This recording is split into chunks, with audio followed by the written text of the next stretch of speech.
নমস্কার, দেখছেন talk to Bangla. আমি অভিষেক রয়েছে আপনাদের সাথে। এই মুহূর্তে যে খবর নিয়ে উপস্থিত হয়েছে, নীতিশ কুমার শেষ পর্যন্ত খেলাটাকে নিজের হাতেই রাখতে চাইছেন বিহারে, এবং তাই জন্য তিনি রীতিমতন একা একা পার্টি করতে শুরু করেছেন। অর্থাৎ এনডিএ সরকার তৈরি হবে কি হবে না সেটার থেকেও বড় কথা, নীতিশ সরকার তৈরি হতে যাচ্ছে বিহারে, তেমন একটা প্রেক্ষাপট তিনি সাজিয়ে ফেলেছেন। এবং তার থেকেও গুরুত্বপূর্ণ যেটা, পোস্টার পড়তে শুরু করেছে রাস্তায়, টাইগার আভি জিন্দা হ্যায় বলে নীতিশ কুমারের ছবি তেমন ভাবে সেজে উঠেছে বিহারের রাস্তায়, এবং সেটা জেডিইউ দপ্তরের ঠিক বাইরে।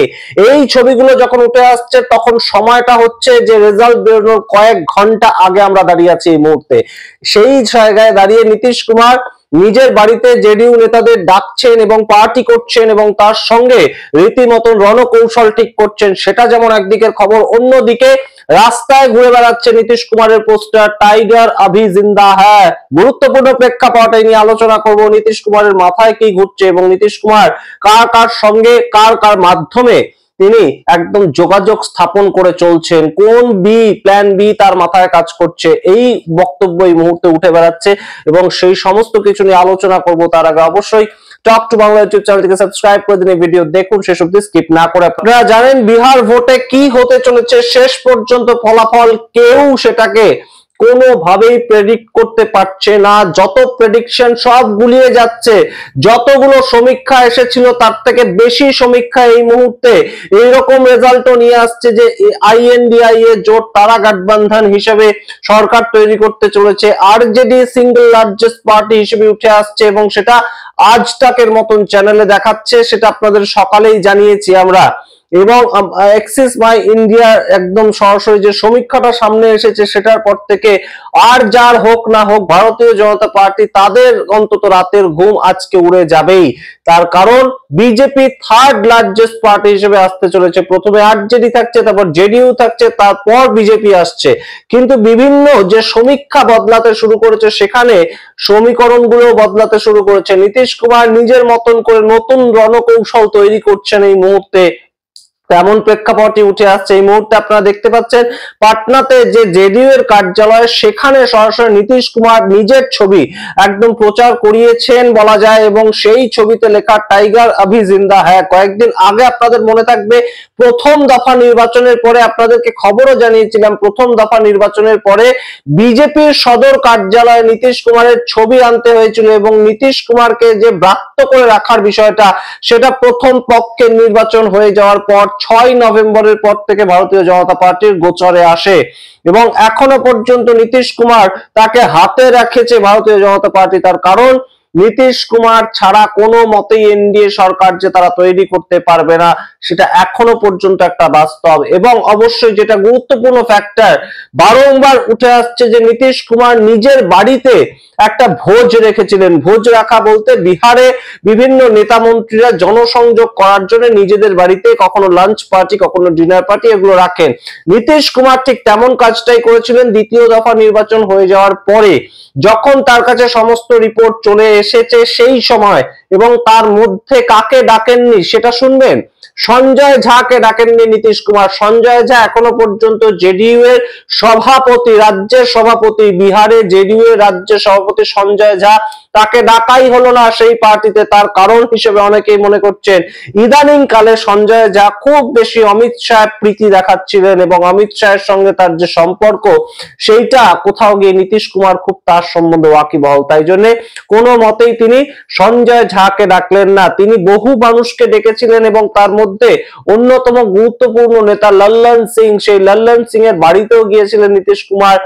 যখন 11 নভেম্বর ভোট হচ্ছে সেই সময় লল্লন সিং এর বাড়িতে গিয়েছিলেন নীতিশ কুমার, এবং লল্লন সিং, তার সম্বন্ধে খবর উঠে আসছে লল্লন সিং আরজেডির সঙ্গে সরাসরি যোগাযোগ রেখেছেন।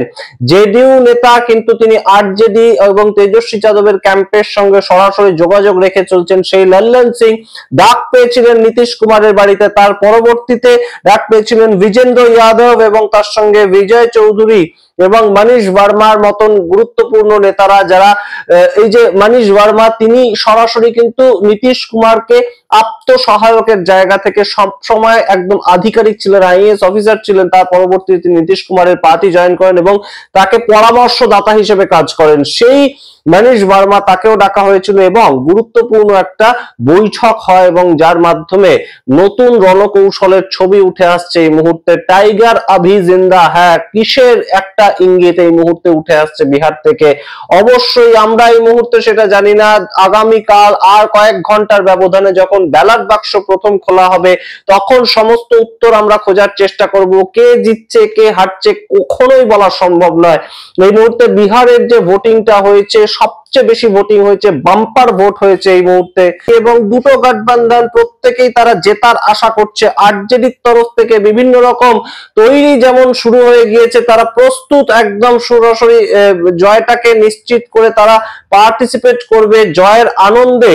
সেরকম ভাবে তারা একদম ঢোল কাশি নিয়ে বেরিয়ে পড়েছে, তারা সেরকম মহড়া শুরু করে দিয়েছে, সেরকম ভিডিও যখন সামনে উঠে আসছে। অন্যদিকে নীতিশ কুমার, তার পক্ষ থেকেও একদম টাইগার আভি জিন্দা হ্যাঁ সেরকম পোস্টার নিয়ে সামনে চলে আসা হয়েছে। অন্যদিকে আপনাদের মনে করিয়ে দিই, নীতিশ কুমার তার সোশ্যাল হ্যান্ডেলেও কিন্তু 12-13 দিন আগের থেকে, ভোট শুরু হওয়ার আগের থেকে আবার নীতিশ কুমার সরকার 12 দিন বাদে, আবার নীতিশ কুমার সরকার 11 দিন বাদে এরকম কাউন্টডাউন করছিলেন। সেখানে বিজেপির কোনো নেতার ছবি ছিল না এবং এই যে পোস্টার টাইগার আভি জিন্দা হ্যাঁ বলে নীতিশ কুমারের ছবি, সেখানেও বিজেপির কারণ কিন্তু ছবি নেই।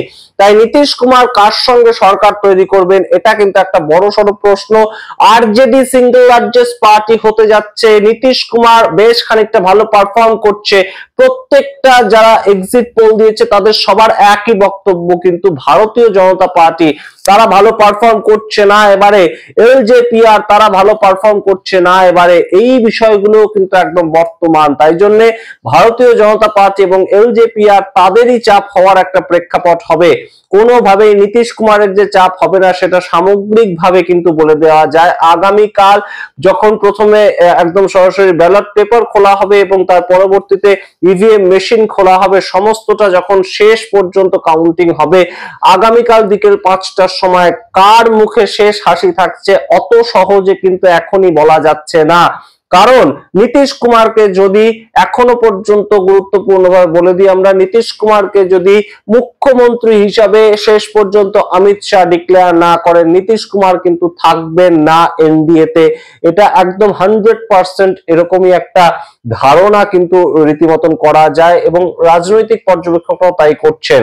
আরো একটা গুরুত্বপূর্ণ ফ্যাক্টর আপনাদের সামনে আনি যে নীতিশ কুমার তিনি শুধুমাত্র তার যে মুখ্যমন্ত্রীর পদটাই দখল করতে চাইছেন সেটা নয়, তার সঙ্গে অধ্যক্ষের পদটাও তিনি দখল করতে চাইছেন। এটা একটা বড়সড় ইঙ্গিত।